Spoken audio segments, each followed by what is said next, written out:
Hello students, welcome to class 8th GK part 16 and today's topic is guests in India. Let's see what's given in this topic, the description about this. Since ancient times, many people have been visiting India.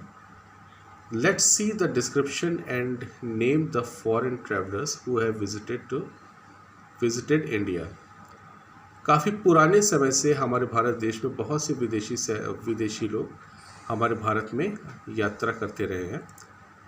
आइए देखते हैं उनके बारे में विस्तृत बातें जानकारी लेते हैं उनके विषय में कि कौन कौन से विदेशी नागरिक या विदेशी जो यात्री थे हमारे देश में आए और उन्होंने देश में आकर के क्या क्या सीखा, देखा और किया। First thing, the first traveller is It's a description about the first traveler. He was a Greek ethnographer and explorer in the Hellenistic period. Author of the work Indica. He was born in Asia Minor and became an ambassador of Seleucus I of the Seleucid dynasty, possibly to Chandragupta Maurya in Patliputra, India. ये यूनानी एथनोग्राफ़र का मतलब होता है जो पुरानी खोज करता, जो पुरानी सोसाइटी के बारे में जो खोज करते हैं उनको एथनोग्राफ़र बोलते हैं। और एक खोज करता रहे हैं हेलेनिस्टिक काल के, और इनकी एक लेख जो लिखा गया उसका नाम है इंडिका। और इनका जो जन्म है एशिया माइनर में हुआ सेल्यूसिड वंश के समय में, और सेल्यूकस फर्स्ट के ये राजदूत भी रह चुके हैं। और ये संभावना है कि जब चंद्रगुप्त मौर्य भारत में राज्य कर रहे थे तब उस दौरान ये भारत में आए, और इनका नाम है Megasthenes.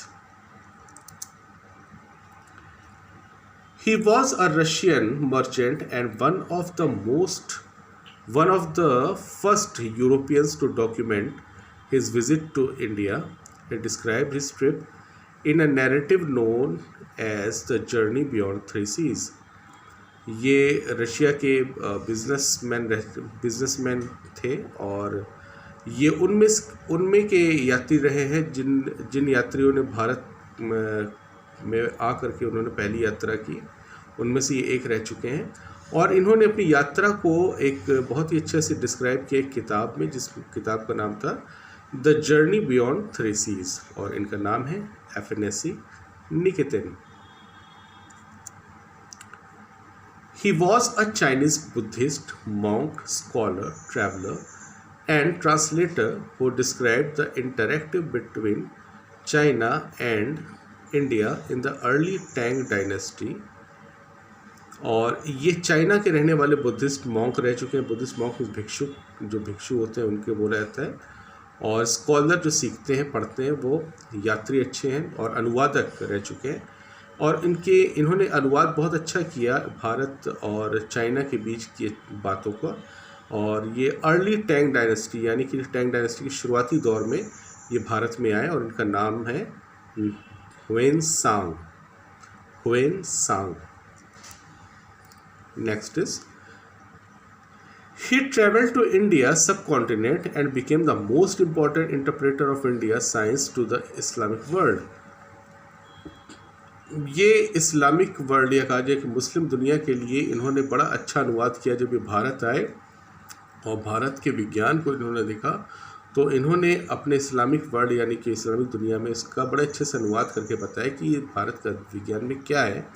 He was an impartial writer on custom and creeds of various nations.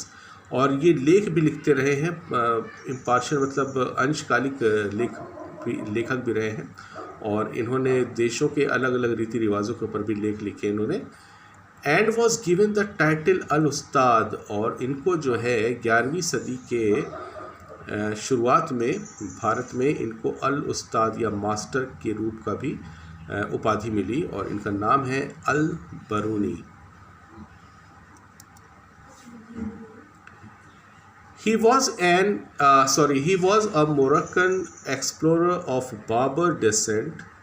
He is known for his extensive travels ये मोरक्को के रहने वाले खोजकर्ता हैं जो हज्जाम वंश से आते हैं, और ये अपनी बहुत ज़्यादा जो यात्रा इन्होंने की इसके लिए भी काफ़ी जाने जाते हैं, और accounts of which were published in the Rihla, और इनकी एक किताब जो पब्लिश हुई या छपी रेला नाम से, उसके लिए भी काफ़ी ज़्यादा ये जाने गए।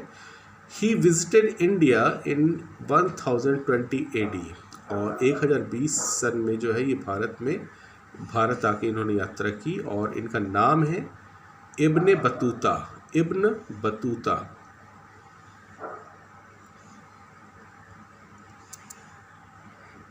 He was an Italian merchant, traveler and Venice, whose travels are recorded in Livres des Maravilles du Monde, a book that introduced European to Central Asia and China.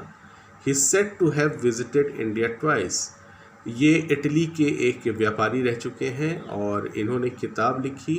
उस किताब का नाम जो है काफ़ी लंबी चौड़ी नाम है, लिव्रेस डेस मार्वेलस ड्यू मोंडे, जिसमें इन्होंने बताया कि यूरोप से लेकर के सेंट्रल एशिया और चाइना के बारे में इन्होंने लिखा, और इन्होंने ये भी बताया कि भारत की यात्रा इन्होंने 2 बार की, और इनका नाम है मार्को पोलो।